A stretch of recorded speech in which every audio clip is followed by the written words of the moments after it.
The 13 Clocks by James Thurber. Chapter 6. It was cold on Haggis Hill, and fresh with furrows where the dragging points of stars had ploughed the fields. A peasant in a purple smock stalked the smoking furrows, sowing seeds. There was a smell, the Gaulics thought, a little like forever in the air, but mixed with something faint and less enduring, possibly the fragrance of a flower. "There's no light at her window," the Gaulics said, "and it is dark and getting darker." "There's no smoke in her chimney," said the prince, "and it is cold and getting colder." The Gaulics barely breathed and said, "What worries me most is that spider's web on the door that stretches from the hinges to the latch." The young prince felt a hollow feeling in his zatch. "Knock on her door," the Gaulics said, his voice so high it quavered. He crossed his fingers and kept them crossed, and Zorn knocked on the door. No one answered. "Knock again," the Gaulics cried, and Prince Zorn knocked again. Haga was there. She came to the door and stared at them, a woman neither dead nor dying, and clearly only 38 or 39. The Gaulics had missed her age by 50 years, as old men often do. "Weep for us," the Gaulics cried, "or else this prince will never wed his princess." "I have no tears," said Haga. "Once I wept when ships were overdue, or brooks ran dry, or tangerines were overripe, or sheep got something in their eye. I weep no more," said Haga. Her eyes were as dry as deserts, and her mouth seemed made of stone. "I have turned 1,000 persons gemless from my door. Come in," she said. "I weep no more." The room was dark, and held a table and a chair, and in one corner something like a chest, made of oak and bound with brass. The Gaulics smiled, and then looked sad, and said, "I have tales to make a hangman weep, and tales to bring a tear of sorrow to a monster's eye. I have tales that would disturb a dragon's sleep, and even make the toadle sigh." At the mention of the toadle, Haga's hair turned grey. "Once I wept when maids are married underneath an April moon. I weep no more when maids are buried, even in the month of June." "You have the emotions of a fish," said the Gaulics irritably. He sat on the floor and told her tales of the death of kings, and kindred things, and little children choked by rings. "I have no tears," said Haga. He told her tales of the frogs in the forum, and the toads in the rice that destroyed the poppycockalorum and the cockahoopatris. "I weep no more," said Haga. "Look," the Gaulics said, "and listen. The Princess Serlinda will never wed this youth until the day he lays 1,000 jewels upon a certain table." "I would weep for Serlinda," Haga sighed, "if I were able." The prince had wandered to the oaken chest. He seized its cover with his hand and threw it open.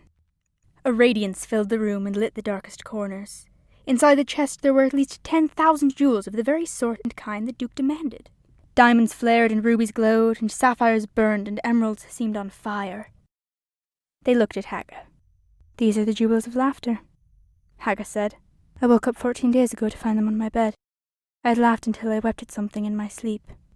The Gaulics grabbed a gleaming handful of the gems, and then another, crowing with delight.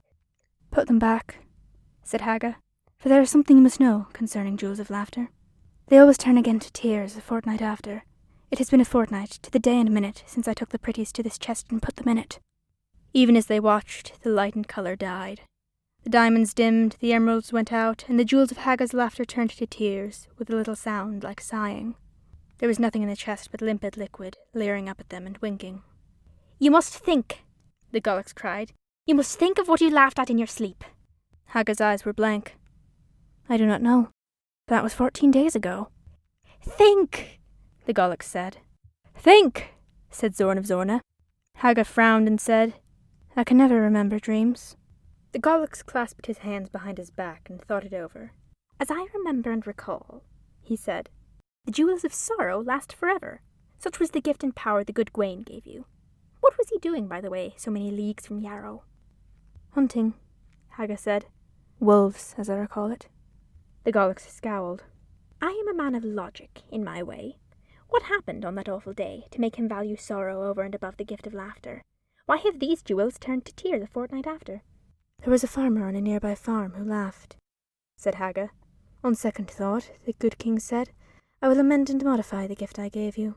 The jewels of sorrow will last beyond all measure, but may the jewels of laughter give you little pleasure." The Gaulics groaned. "If there's one thing in this world I hate," he said, "it's amendments." His eyes turned bright and brighter, and he clapped his hands. "I will make her laugh until she weeps," he said. The Golics told her funny tales of things that were and had been, but Haga's eyes were dry as quartz, and her mouth seemed made of agate. "I laugh at nothing that has been," she said. "Or is." The Golics smiled. "Then we will think of things that will be, and aren't now, and never were. I'll think of something." And he thought. And thought of something. "A dehoy who was terribly hobble, cast only stones that were cobble, and bats that were ding from a shot that was sling, but never hit inks that were bobble." Haga laughed until she wept, and 7 moonstones trickled down her cheek and clattered on the floor. "She's weeping semi-precious stones," the Golics wailed. He tried again. "There was an old coddle so molly, he talked in a glot that was polly. His gaws were so goo that his laps became dew, and he ate only pops that were lolly."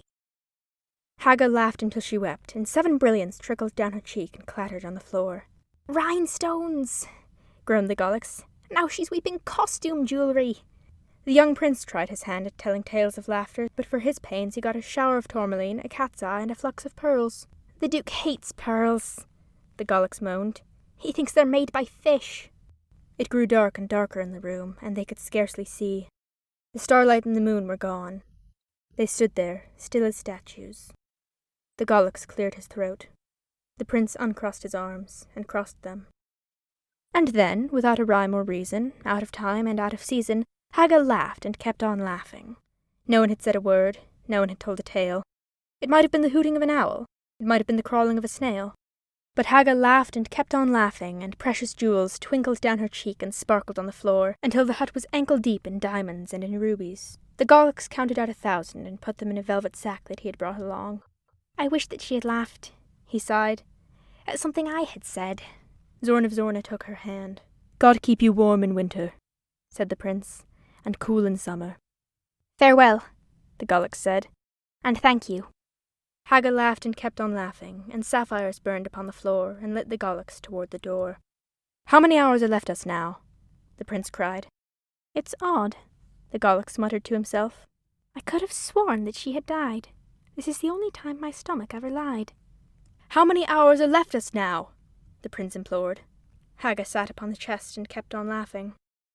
"I should say," the Golics said, "that we have only 40 left, but it is downhill all the way." They went out into the moonless night and peered about them in the dark. "I think it's this way," the Golics said, and they went the way he thought it was. "What about the clocks?" demanded Zorn. The Golics exhaled a sorry breath. "That's another problem for another hour," he said. Inside the hut, something red and larger than a ruby glowed among the jewels, and Haga picked it up. "A rose," she said. "They must have dropped it."